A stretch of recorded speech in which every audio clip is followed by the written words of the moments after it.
ادخلوها بسلام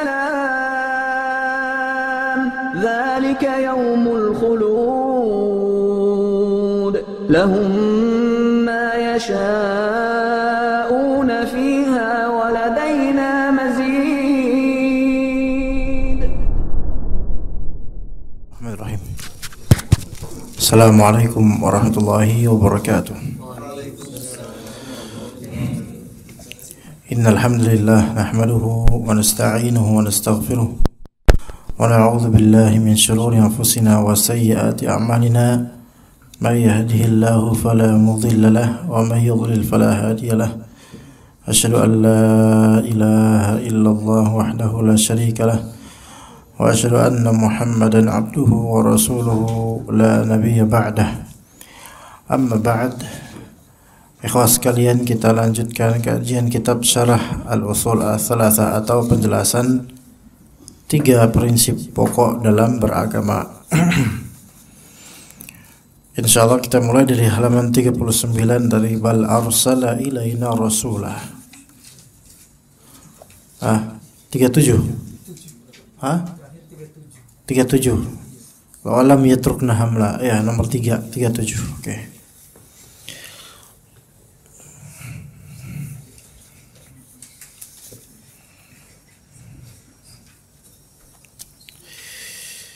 Ya, walam yatrukna hamla.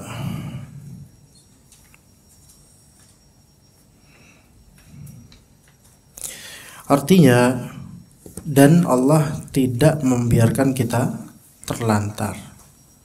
Maksudnya tidak membiarkan kita terlantar tanpa ada peraturan. Tidak. Allah tidak akan membiarkan kita begitu saja tanpa peraturan seperti binatang. Enggak. Inilah kenyataan yang ditunjukkan dalil sam'i, yaitu berdasarkan nas, dan dalil aqli berdasarkan logika. Di antara dalil sam'i firman Allah surat Al-Mu'minun 116. Afahasibtum annama khalaqnakum abatha wa annakum ilaina la turja'un. Maka apakah kalian mengira bahwa sesungguhnya kami menciptakan kalian secara main-main saja? Abath itu main-main. Ya, emang dikira kita itu diciptakan secara main-main. Maksudnya bukan kita yang main-main, artinya diciptakan tanpa hikmah. Udah, kalian hidup gitu aja, nggak ada tujuan, nggak ada apa. Ya, jadi membuat sesuatu secara main-main itu, antum bikin sesuatu tapi ya enggak untuk dimanfaatkan, enggak untuk dibuat apa, enggak, melainkan ya udah ada aja gitu. Ya, mau ceramah, ngobrol, kalau mau ceramah daftar dulu, ya. Jadi kalau antum membuat sesuatu terus enggak antum manfaatin, orang akan bilang antum ngapain buat ini, sia-sia aja gitu. Kalau antum misalnya beli pakaian, ya, ada seseorang beli sarung harganya 3 jutaan, tapi sampai lebaran tahun depan enggak dipakai-pakai. Dia bilang, kok enggak dipakai? Eman-eman. Justru eman-eman itulah antum ngapain beli kalau kayak gitu. Mendingan 3 juta buat investasi, buat beli HP baru misalnya, kan mending bisa ya dipakai habis itu. Sekarang siapa di antara antum yang membeli sesuatu, handphone, ya, antum punya handphone udah bagus, beli lagi yang bagus juga, bahkan lebih bagus, tapi nggak antum pakai, nggak antum manfaatin, dah dibiarin begitu aja, nggak dioperasikan, orang akan bilang ya eman-eman banget gitu, kesian, ya. Dan Allah Ta'ala, walillahil mathalul a'la, Allah Ta'ala menciptakan kita itu udah diciptakan, dirizkikan, udah dibiarin gitu aja, enggak, melainkan ada tujuan. Jadi jangan kira bahwa sesungguhnya kami menciptakan kamu secara main-main saja dan bahwa kalian tidak akan dikembalikan kepada kami. Jadi ini istinbatnya adalah pemahaman dari sini faedahnya. Orang yang tidak percaya nanti bakal dikembalikan kepada Allah, itu orang yang menganggap hidup ini cuma buat main-main. Kayak kata mereka, ya udahlah, hidup hanya sekali, biar masa muda Ya, udahlah, lakukan, do whatever you want. Lakukanlah apa terserah kamu, main aja terus. Ini nih orang seperti ini prinsip berarti enggak mengharapkan adanya hari akhir, enggak memikirkan adanya hari akhir. Main di sini bisa dalam artian bermain yaitu bercanda. Bisa artian bermain di sini yaitu nyari dunia belaka. Orang yang nyari dunia terus itu main, berarti dia ikut arus permainan dunia. Itu Mas ini kenapa nunduk nangis dah? Mas bro, antum nangis? Oh enggak, takutnya tadi tak marahin langsung bisa nangis. Jangan nangis enggak? Sabar, jangan nangis ya. Udah lama enggak ngebully antum ya, jadi ya enggak lah, insyaallah, kesian ya. Fata'ala Allahul Malikul Haq, maka maha tinggi Allah Raja yang sebenarnya. La ilaha illa huwa, tiada sesembahan yang berhak melainkan Dia. Ayat 115 surat Al-Mu'minun itu, kalau anak baca ayat ini itu teringat dengan Syekhul Islam Ibnu Taimiyah. Beliau itu pernah diriwayatkan ngeruqyah seseorang yang kesurupan jin. Kemudian beliau ruqyah dengan ayat afahasibtum annama khalaqnakum abatha wa annakum ilaina la turja'un. Itu setannya langsung insaf, langsung keluar. Mungkin ngerti setannya artinya. Iya. Beda sama setan Indo. Nggak ngerti tapi menang di kepanasan doang, tapi nggak ngerti apaan itu artinya. Kalau setan Arab mungkin ngerti karena ngerti bahasa Arab. Jangankan setan Indo, manusia Indonesia aja dibaca Al-Quran nggak ngerti, apalagi setannya kan gitu. Tapi bedanya setannya kepanasan, kalau orang ini nggak ada rasa. Ya. Apa artinya ayat ini? Wahai jin misalnya, apa kalian mengira bahwasanya Allah itu ciptakan kalian main-main gitu? Nggak ada tujuan? Apakah kalian mengira bahwa kalian tidak akan dikembalikan kepada Allah? Itu kalau jinnya punya iman langsung insaf kepada Allah, astagfirullahaladzim, langsung gitu izinnya. Ya. Ingat sebagian yang menyerupi manusia bisa aja jin muslim tapi nakal ya. Taib, kemudian kata Allah, ayahsabul insanu ayyutraka sudah. Apakah manusia mengira bahwa ia akan dibiarkan begitu saja tanpa pertanggungjawaban, yaitu yutraka sudah, hidup dibiarkan gitu aja, dirisikan tapi dibiarkan, nggak ada pengaturan, nggak ada perintah, nggak ada larangan. Apakah kayak gitu? Enggak, itu binatang yang kayak seperti itu. Manusia itu ada orang-orang yang memang dia pengen tuh dirinya tuh jadi hina terus. Ada orang-orang yang tuh nggak punya cita-cita tinggi. Merasa hidup ini udahlah cukup main aja, ntar juga kita mati selesai urusan. Orang seperti ini nggak berpikir secara futuristik bahwasanya dia akan kembali kepada Allah, bahwasanya urusan dunia ini serius demi akhiratnya gitu, seriusnya untuk akhiratnya. Kehidupan ini serius, bukan berarti nggak pernah bercanda, bukan, maksudnya serius. Serius dalam mengejar akhirat, karena ujung-ujungnya mati di dunia ini, nggak ada yang selamanya. Maka di sini kronologinya Allah Azza wa Jalla sebutkan, alam yakun nutfatan min maniyyin yumna, bukankah dia dahulu hanya setetes mani yang ditumpahkan ke dalam rahim? Tsumma kana 'alaqatan fa khalaqa fasawwa, kemudian mani itu menjadi segumpal darah lalu Allah menciptakannya dan menyempurnakannya. Jadi khalaqa fasawwa, disempurnakan sehingga menjadi manusia utuh dengan anggota tubuh walaupun masih dalam rahim. Ya, antum pernah ngelihat bayi masih segumpal daging. Kan pertama dari mani ya, sampai berapa hari di dalam rahim? 40 hari. 40 hari kedua kan mulai berproses jadi segumpal darah. Segumpal darah itu belum berbentuk segumpal darah. 40 berikutnya, 40 yang ketiga menjadi mudghah, segumpal daging. Nah, segumpal daging itu udah mulai apa? Punya tangan, kaki, kepala, dan mulai ada kelihatan mata. Pernah ngelihat telur bebek atau telur apa? Ayam yang misalnya gitu. Pokoknya yang di flash dikasih sinar kemudian kelihatan ada matanya gitu.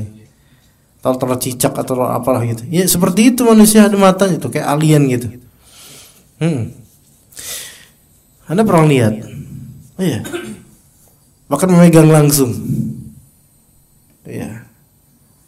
Waktu keguguran, bukan anak yang keguguran, ya. Anak pegang langsung.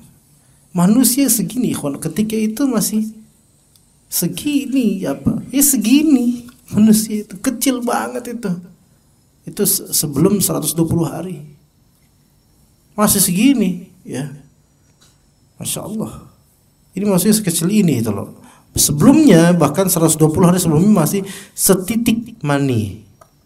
Kalau kata mereka ketika masih beberapa banyak tetes mani itu di rahim saling berperang sama saudaranya. Gua duluan, gua yang bener, gue kata mereka gitu ya. Kenyataannya gitu nggak? Antum ingat nggak dulu gimana? Berperang di rahim enggak ya, itu semua Allah takdirkan mana yang Allah pilih.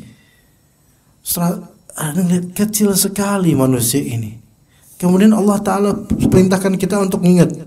Fa khalaqa fasawa, disempurnakan, fa ja'ala minhu zawjaini dzakara wal untha. Kemudian Allah jadikan dari tetes mani dari manusia ini sepasang laki-laki dan perempuan. Disebutkan dzakar dan untha, yaitu laki-laki dan perempuan. Kalau punya kelamin ganda maka namanya mukhannats. Ya, mukhannats. Kalau itu takdir ya. Tapi kalau punya kelamin zakar tapi perbuatan kayak untha, ini namanya bencong. Ya. Punya kelamin untha tapi kelakuan kayak zakar, kelakuan kayak laki-laki, ini namanya apa di kita? Tomboy. Apa hukumnya jadi bencong? Apa hukumnya jadi tomboy? Dilaknat semuanya. Tapi ini cuman pemeran profesional di grup lawak, tetap dilaknat, bahkan lebih terlaknat lagi. Iya. Orang media itu atau orang-orang film melakukan adegan-adegan yang haram, mereka beralasan demi profesionalisme. Sok silahkan nyanyi di neraka nyaho sia, nanti bakal nyaho ya.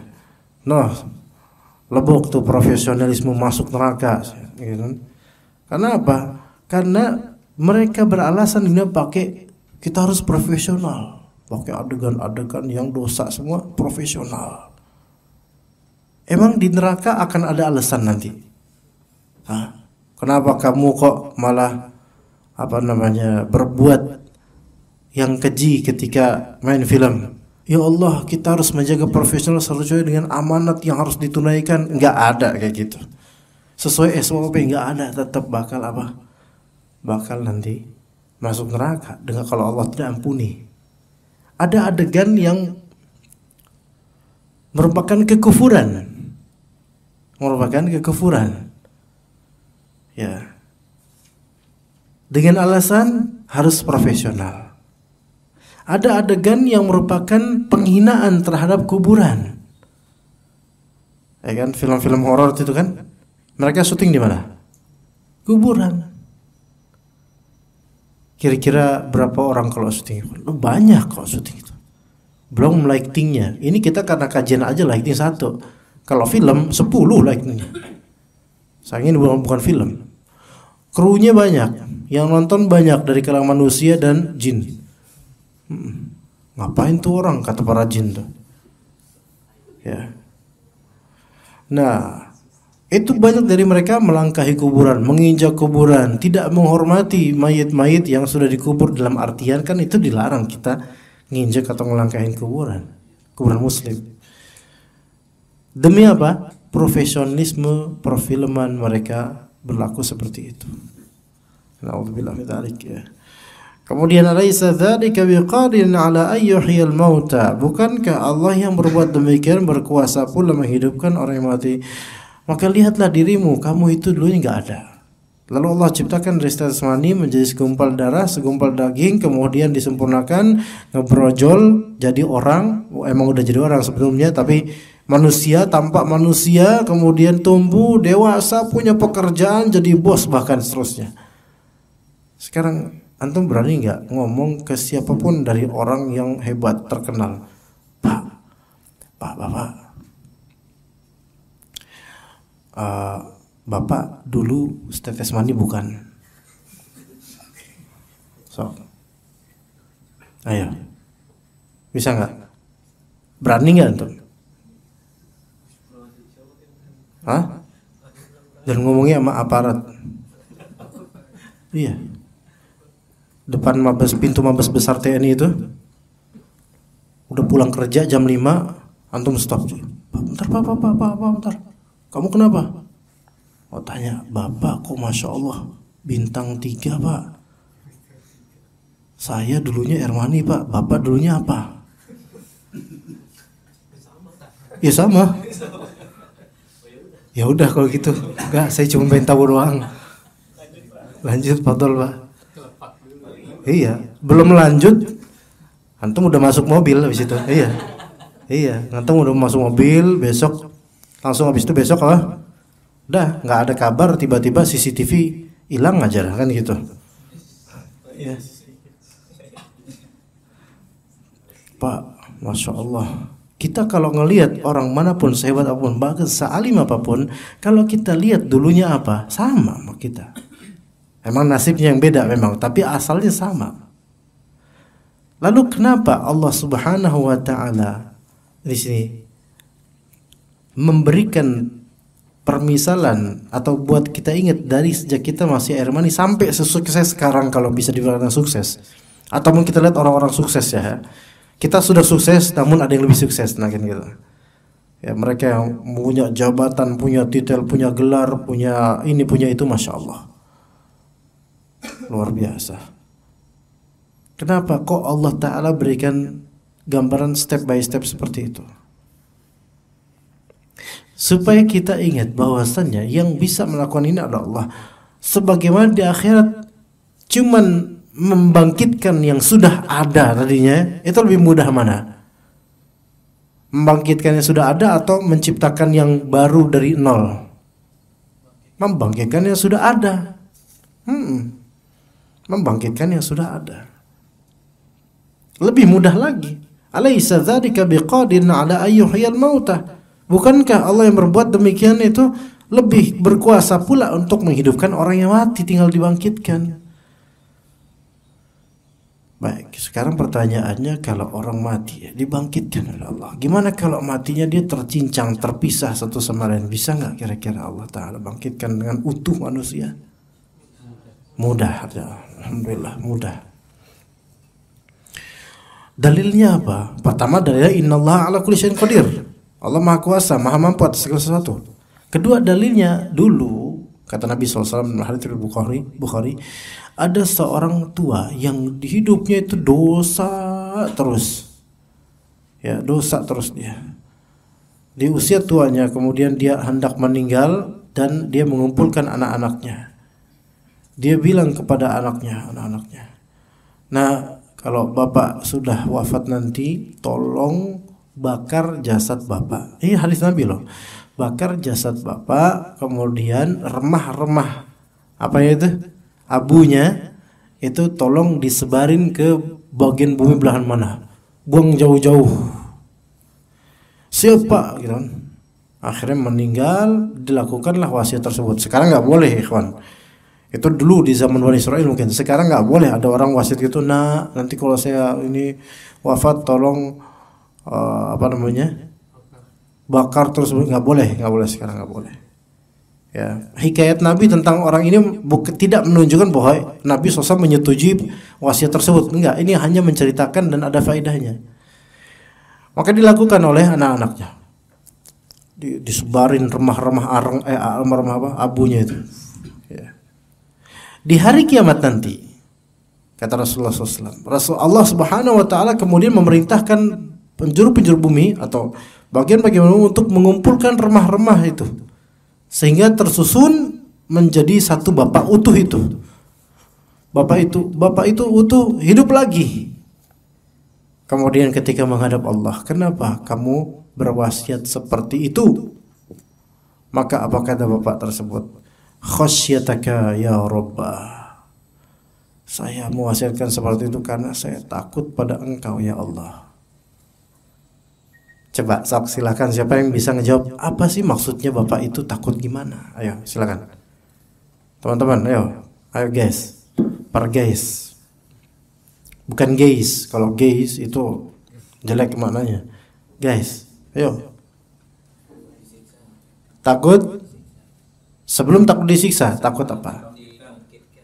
Takut dibangkitkan.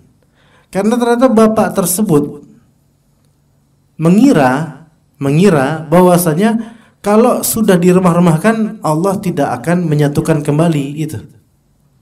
Berarti ada sesuatu dari akidah yang kurang bagus gitu loh dia. Ya. Kurang apa ya? Akidahnya kurang, ilmunya itu enggak sebegitu ya. Bapak ini mengira bahwasanya Allah tidak akan membangkitkan orang-orang mati dalam keadaan remah-remah gitu loh, hancur-hancuran. Dan ternyata Allah Maha Kuasa atas itu. Tapi karena dia bilang, ketika Allah bilang, kenapa kamu lakukan itu? Kenapa kamu wasiatkan seperti itu? Maka katanya, karena saya takut sama engkau ya Allah, saking takutnya. Maka kata Allah, maka Allah kemudian mengampuni bapak tersebut. Padahal akidahnya kurang. Kenapa diampuni? Karena ada rasa takut sama Allah. Ya, jadi bisa mati kemudian dalam keadaan seperti itu kemudian Allah Ta'ala susun dengan mudah. Adapun dari dalil secara akal, karena sesungguhnya jika keberadaan manusia hanya sekadar untuk hidup lalu bersenang-senang sebagaimana binatang kemudian mati tanpa dibangkitkan dan dihisab, maka itu tidak sesuai dengan kebijaksanaan Allah, bahkan itu merupakan kesia-siaan belaka. Kita ini cuma manusia, beda sama binatang, ikhwan. Binatang, ya Allah, semulia-mulia binatang apa sih? Ya coba. Paling binatang kurban kan? Binatang ternak, an'am. Binatang ternak itu semulia-mulianya binatang kan ujung-ujungnya buat disembelih, terus dimakan dagingnya, selesai. Sekarang kalau antum ada binatang ternak, sapi misalnya, dan sapi tersebut rajin baca buku misalnya, Masya Allah, sapi itu rajin baca buku dan kadang-kadang mengeluarkan fatwa. Kira-kira gimana? Antum bakal sembelih nggak? Enggak. Bakal antum bisnisin gitu ya? Ini ada sapi nih, sapi keramat gitu. Iya. Tapi bisa berfatwa. Bahkan ada sapi, misalnya sapi ini berkhutbah misalnya. Itu ada pertanyaan. Pernah Anda sebut nggak? Ceritakan nggak pertanyaan itu tentang manusia sapi? Belum.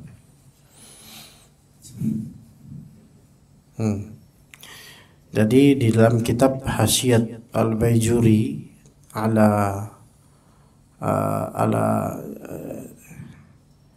jadi Hasyiat Al-Baijuri ala Fathil Qarib Al-Mujib, karya Ibrahim Al-Baijuri, salah satu ulama Mesir, sekitar 200 tahun lalu atau sekitar itulah. Dalam kitabnya beliau menyebutkan ada di sebuah majelis seorang murid bertanya, seorang syekh ya, atau murid bertanya gitu tentang masalah hewan kurban. Kan hewan kurban apa ya? Coba, unta, sapi atau kerbau, kambing, dan kambing atau domba. Ayam nggak termasuk ya? Ya. Konyol juga lah orang pada memilih sapi kemudian antum ayam sendiri kan, konyol juga. Walaupun boleh aja, boleh, tapi bukan sebagai hewan kurban, cuman bakal kalah nilainya. Ya ayam, ya udah gitu ayamnya ayam sayur lagi ya. Nah, oke. Sapi. Ya Syekh, kata murid itu, ada pertanyaan gimana nih ya? Kalau misalnya dia itu sapi tapi setengah manusia, sapi setengah manusia, apakah kita boleh berkorban dengan sapi setengah manusia ini? Jadi dia sapi tapi setengah manusia. Anda nggak tahu kok bisa ada pertanyaan itu. Apakah emang ketika itu ada kelahiran atau seorang manusia itu melakukan hubungan kasih sayang terhadap sapi atau gimana? Ya bisa aja nggak tahu dah. Durhaka. Oh karena dikutuk ya. Biasanya kalau dikutuk jadi ikan pari. Ikan pari telentang, nah itu ini itu di videoin 3GP, nah itu. Tuh versi di tahun 2006 itu. Nah, nggak tahu mungkin dikutuk ya mungkin ya, nggak tahu dah. Pokoknya dia sapi tapi ada sisi kemanusiaan dan ada sisi kekeboan dikit gitu.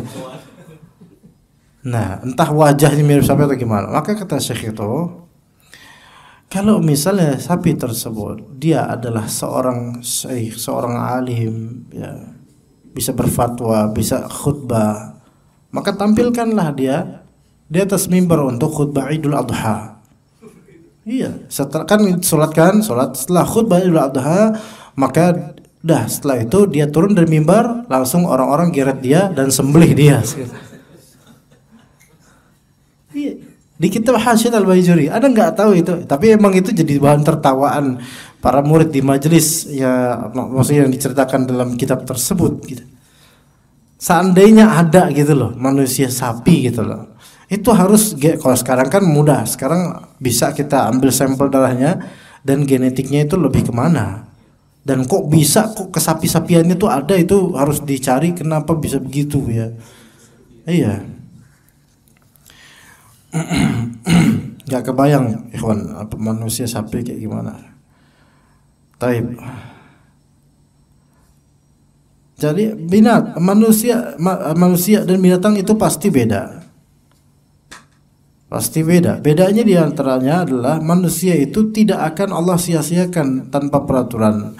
Adapun binatang tidak ada peraturan untuk dia halal haram, nggak ada. Binatang itu udah sesuai dengan tabiatnya kholas. Kucing, antum kalau misalnya ngeliat kucing nyolong ikan yang antum simpen, antum nggak bisa memfatwakan dan memvonis ini haram, nggak halal buat anta ya kucing, nggak halal, nggak mungkin kan? Kucingnya terus nyaut, anak kan kucing katanya, nggak mungkin kan? Khalas, nggak ada halal haram untuknya, nggak ada. Iya. Nggak mungkin kita kalau misalnya ketika mau menyembelih binatang beberapa hari kan dianjurkan untuk apa, dibuat happy itu binatang, kambing atau sapi, kasih dia makanan banyak biar dia senang, biar dia tuh nggak punya pikiran kalau bentar lagi gue dibunuh gitu, nggak ada pikiran jadi seneng. Temennya lagi dibantai dia diajak makan dalam pisang, gerbong pisang, seneng banget, masya Allah. Apakah ketika makan banyak kemudian kita bilang antum apa fudurut ta'am, berlebihan dalam makan itu merusak pikiran? Iya, nggak mungkin kan? Karena dia sapi atau kambing, memang seperti itu. Maka nilai kehidupan dari binatang itu nggak ada value-nya secara surgawi atau neraka, nggak ada. Itulah yang membuat binatang itu levelnya rendah. Tetapi manusia ketika sudah diberi akal, diberi peraturan, tidak ditinggalkan oleh Allah begitu saja, kemudian manusia malah meninggalkan peraturan, nggak bersyukur sama Allah, maka apa kata Allah? Ulaika kal an'am bal hum adall. Mereka itu seperti binatang ternak, bahkan mereka lebih sesat lagi daripada sapi-sapi itu. Gitu. Maka orang kalau misalnya prinsipnya nggak mau diatur agama, kayak sebagian dari orang sekarang, kalau kita nasihatin kita bilang mabuk agama, maka sebenarnya orang ini nih kayaknya antum sapi deh gitu, atau lebih buruk daripada sapi karena nggak mau diatur agama gitu loh. Kita itu kalau ngomong sedikit tentang agama, jangan sok merasa paling benar sendiri gitu mulai kan gitu kan. Nah, jadi sia-sia kalau misalnya kita itu hidup seperti binatang, dan tak mungkin Allah menciptakan manusia lalu mengutus kepada mereka para rasul dan menghalalkan darah orang yang menentang para rasulnya, lalu pada akhirnya tidak ada pertanggungjawaban apa-apa. Hari ini tentu mustahil menurut hikmah Allah. Jadi semua akan diminta pertanggungjawabannya. Baik, kemudian yang keempat, bal arsala ilaina rasula. Tetapi Allah Ta'ala tidak meninggalkan kita begitu saja, melainkan Allah mengutus kepada kita seorang utusan. Artinya Allah mengutus kepada kita segenap umat Muhammad seorang utusan yang membacakan ayat-ayat Tuhan kepada kita, menyucikan kita serta mengajarkan Alkitab dan As-Sunnah kepada kita, sebagaimana telah diutus pula para rasul sebelum kepada umat-umat sebelum kita. Allah Ta'ala berfirman, wa im min ummatin illa khala fiha nadhir, dan tidak ada suatu umat pun melainkan telah ada padanya seorang pemberi peringatan, minimal peringatan tentang agama Islam. Mungkin kalau cabang-cabangnya itu nanti perlu dakwah yang lebih luas lagi ya jemaah. Sekarang kalau kita kembali flashback ke kampung-kampung halaman kita dah, teman-teman yang rata-rata Ciamis kan kampung, maksudnya bukan di kotanya, ada yang masuk kan ke desa-desa. Loh, Anda lagi ngomongin kampung atau malah kamar mandi? Ah ya, fadhol. Nah, itu kan kita ke, misalnya kalau ke daerah-daerah. Sekarang di Ciamis sendiri rata-rata muslim bukan? Muslim kan? Iya. Kalau di kampungnya rahimahullah nenek Ana itu kan di desa di Harja, di Kecepatan Rancah itu. Itu kan pebukitan daerah situ tuh. Ternyata Islam itu udah masuk sejak lama di situ. Bayangkan apa? Itu termasuk dalam gitu, bukit dan jalanannya dulu masya Allah cuman batu-batu besar. Ajaibnya itu bagaimana prosesnya orang Islam bisa masuk situ, daerah-daerah Ciamis ya, yang dalam-dalamnya bukan alun-alun kota atau apa, dalam-dalamnya ya. Kalau antum kan ada yang deket kota, misal Cisaga masuk lagi tuh, kan jauh lagi tuh. Iya. Nah, gimana Islam bisa masuk tuh? Di desa-desa yang jauh gitu loh. Padahal Rasulullah itu pernah nggak ke Indonesia? Nggak pernah. Tapi beginilah berkahnya agama Islam. Diutusnya Rasul satu orang, tapi ekspansi dakwahnya setelah itu sampai ke pedalaman. Sampai ke pedalaman. Sampai di desa-desa daerah Sunda yang memang desa sekali, dan kalau malam berkabut itu kalau Isya masih ada, pas habis setelah Isya kakek-kakek pada pulang dari masjid masih ada. Masih ada. Bagaimana? Masya Allah tuh loh dakwahnya sampai ke situ. Dan subuh-subuh ya, walaupun saya nggak 100% setuju dengan ritualnya, tetapi Masya Allah subuh-subuh jam 3, jam 4 itu udah ada yang bunyiin toa ya, Allahumma baca-baca selawat atau apalah gitu ya. Artinya ada kehidupan orang Islam, dakwah di selawat gitu, misalnya ada zikir gitu loh. Gimana bisa? Masya Allah. Ini berarti rahmat Allah itu luas sekali sampai desa-desa kita gitu.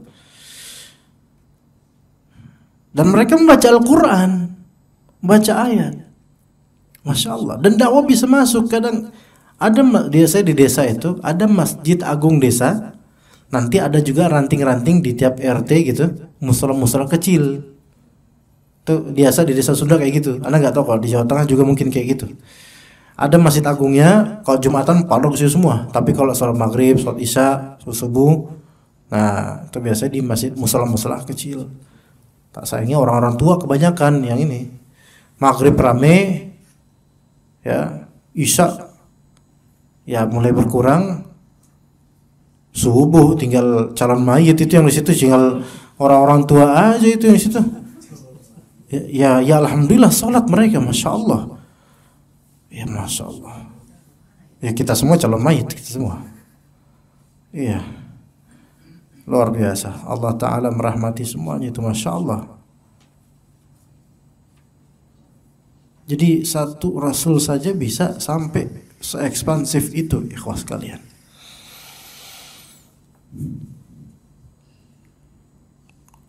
Kadang ana sangat kangen loh sebenarnya dengan daerah-daerah seperti itu. Antum kalau misal di sawah, di tengah sawah kan, kalau sawah itu kan suara dari mana-mana. Apalagi kalau daerah bebukitan kan, itu antum akan mendengar biasanya sore-sore sayup-sayup tilawahnya santri atau mbah-mbah gitu dari sawah. Dari mana gitu? Bersahutan kadang-kadang. Memang nggak 100% kita setuju dengan hal-hal, maksudnya nggak perlulah keras-keras kalau zikir, tetapi ini menunjukkan kalau kita berpikir mungkin lebih husnuzon lagi kepada Allah, ini menunjukkan Orang Indonesia ini sebenarnya dimuliakan sama Allah, ikhwan. Sekarang bayangkan kalau Indonesia ini bukan negerinya orang Muslim. Coba bayangin. Nggak enak. Bukan masalah sepinya. Sopi. Kok sopi? Sepi. Bukan masalah sepinya, bukan. Berarti kan kalau Indonesia negeri, misalnya Indonesia ini kayak Filipina lah misalnya. Mayoritas bukan Muslim. Kita nggak bakal ngaji di sini. Iya kan? Iya nggak ya?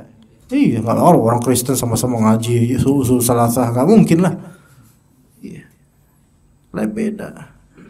Kata Allah, kata tadi, wa im min ummatin illa khala fiha nadhir. Tidak ada umat pun melainkan telah ada pada seorang pemberi peringatan. Siapa yang itu menjalankan dakwah di daerah itu, masya Allah. Ya, memang ada di daerah apa ya? Kawali ya apa? Panjalu ya. Panjalu ya, yang dihikayatkan memang ada penyebar syiar dakwah dulu ketika itu di situ.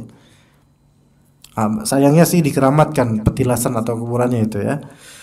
Bukan itu sebenarnya yang bagus ya. Yang bagus adalah kita ya menghargai beliau-beliau yang telah itu dengan cara kita ikuti sunnah Nabi, supaya beliau-beliau yang telah mengislamkan nenek moyang kita dulu itu beliau-beliau juga dapat pahalanya. Dapat pahalanya loh, beneran.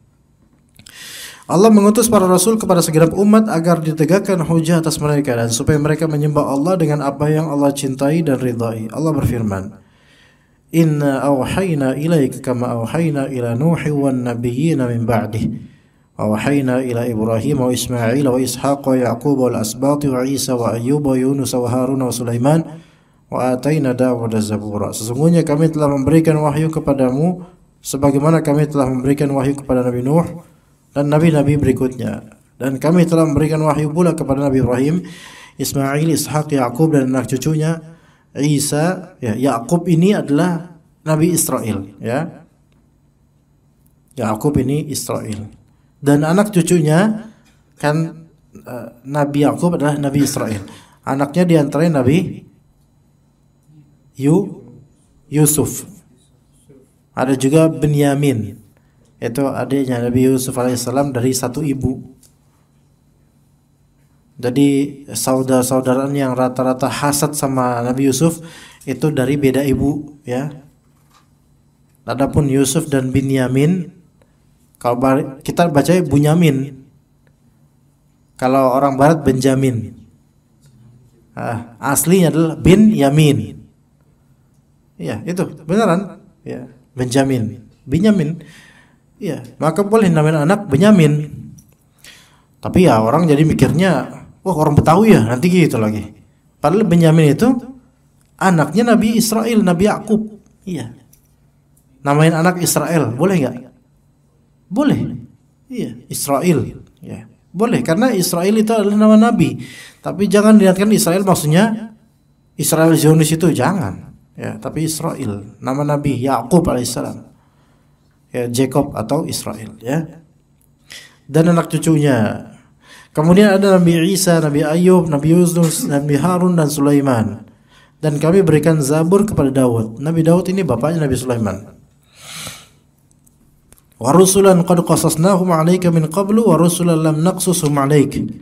Dan juga rasul-rasul, kami mengutus rasul-rasul yang sungguh telah kami kisahkan tentang mereka kepadamu dahulu.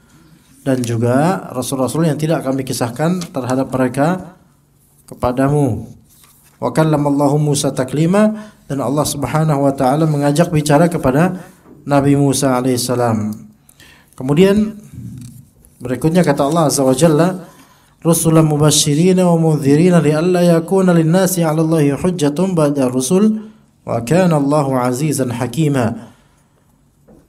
Mereka kami utus selaku rasul-rasul yang membawa mubasyirah dan nadhira, sebagai pemberi kabar gembira sekaligus sebagai apa? Sebagai pemberi peringatan. Itulah tugas para rasul. Jadi bukan hanya kabar gembira, bukan hanya amar ma'ruf, dan bukan hanya kabar buruk atau ancaman atau nahi munkar saja, melainkan dua-duanya balance.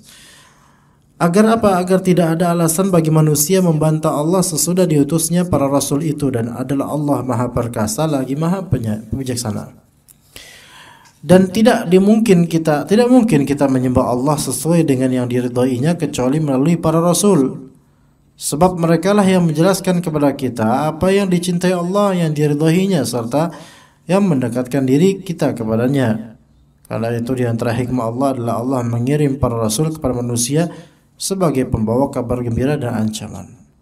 Dalilnya firman Allah Azza wa Jalla, "Inna arsalna ilaikum rasulan syahidan 'alaikum kama arsalna ila fir'auna rasula fa'asa fir'aunur rasula fa'akhadnahum akhdhaw wabila." Sesungguhnya kami telah mengutus kepada kalian wahai orang-orang kafir Makkah seorang rasul yang menjadi syahid, yaitu menjadi saksi terhadapmu, sebagaimana kami telah mengutus dahulu seorang rasul kepada Firaun.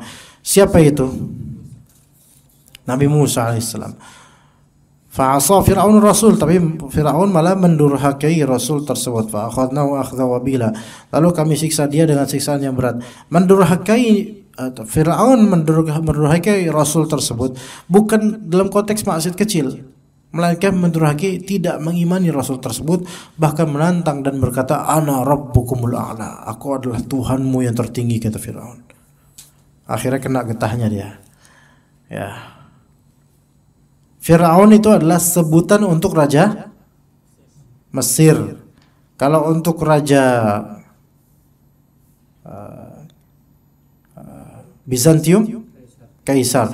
Kalau untuk raja Persia, Isra. Kalau untuk raja Habasyah,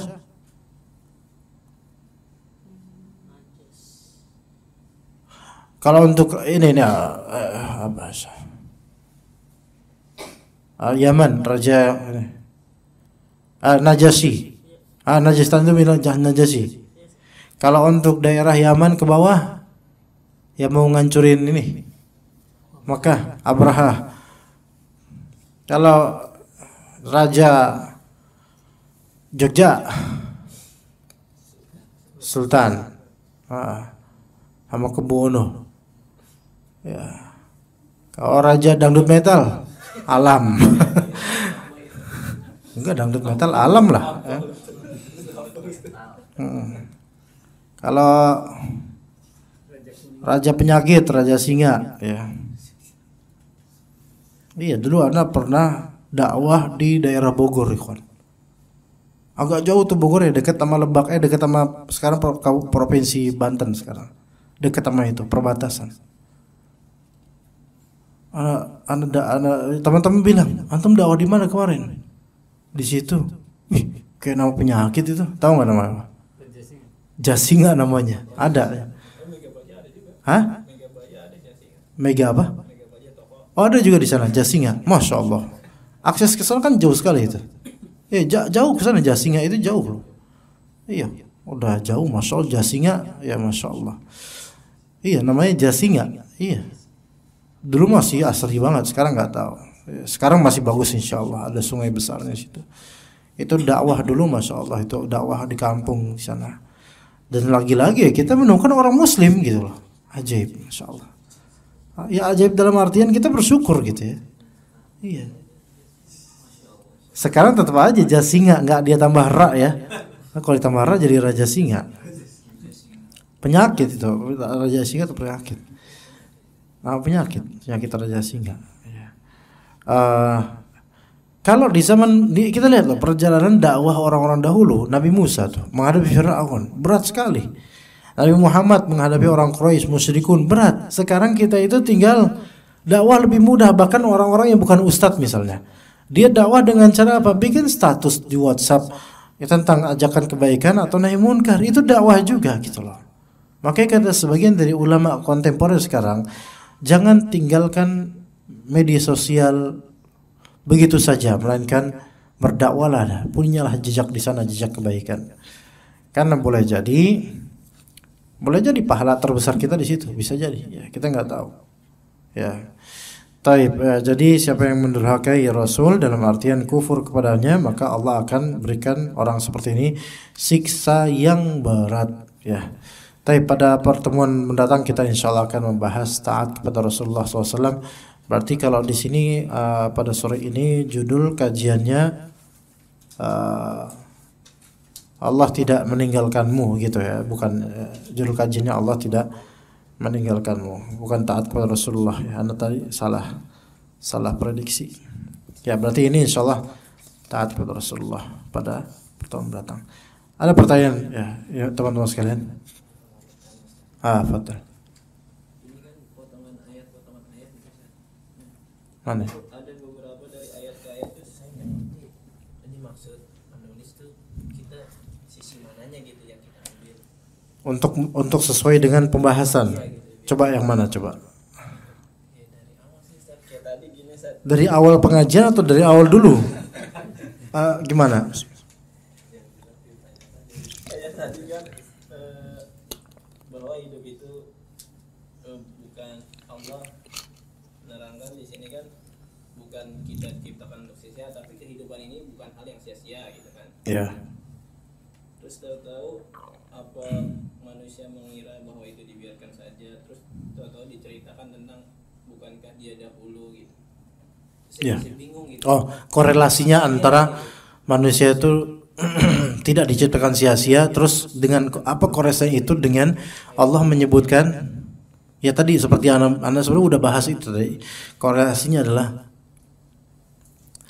antum itu telah ditarbiyah dan ditumbuhkan oleh Allah Azza wa Jalla dari sejak masih tetes mani, kemudian menjadi segumpal darah, kemudian sempurna, kemudian diberi rezeki dan seterusnya, dimatikan dan dibangkitkan lagi. Artinya di sini apa korelasinya? Korelasinya adalah sejak antum masih tetes mani Allah Subhanahu wa taala itu mentarbiyah antum, memperhatikan antum, tidak meninggalkan antum, dan memberikan antum beban syariat supaya nanti ketika dibangkitkan antum akan bahagia gitu loh. Karena kalau misalnya kita manusia itu diposisikan seperti binatang, diciptakan dari tetes maninya binatang, kemudian disempurnakan hidup cuman mangan nuru telek. Nah, iya. Mangan nuru telek, wes. Apa itu artinya? Ya udah makan, tidur, ke WC, udah gitu doang misalnya. Nah itu kan binatang. Iya, nanti ketika mati, ya udah. Di akhirat nggak ada kecuali yang mau hukum kisos antar binatang yang zalim gitu loh. Ya udah itu, abis itu jadi debu. Coba sia-sia nggak kira-kira? Sia-sia, itu maksudnya. Korelasinya begitu. Makanya supaya antum nggak sia-sia, maka Allah bekali beban syariat. Gitu. Makanya supaya nggak sia-sia, kita itu disyaratkan belajar supaya kita ngerti nanti kita harus jawab apa di alam kubur, gitu.